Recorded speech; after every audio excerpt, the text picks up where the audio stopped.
Welcome to Quick Literature Academy. Subscribe and press the bell icon for more literature videos.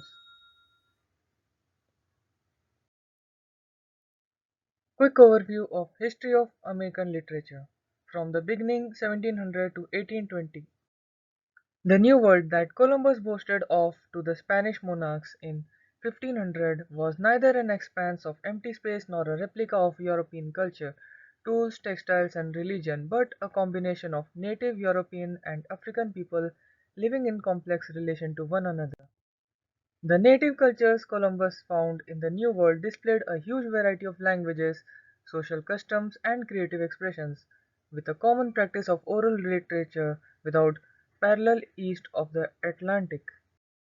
Exploratory expeditions to the New World quickly led to colonial settlements, as the major European countries vied with each other for a portion of the Western Hemisphere's riches.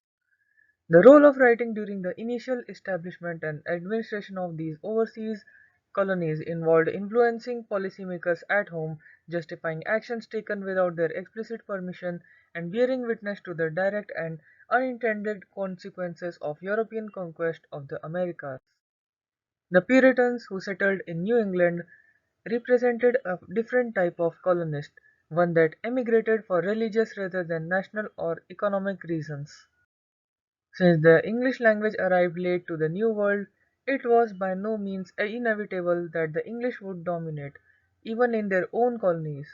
But by 1700, the strength of the mostly religious literary output of New England had made English the preeminent language of early American literature.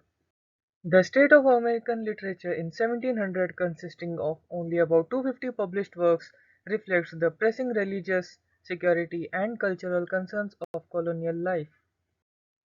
This is the end of the first part of the five-part series. Thanks for watching.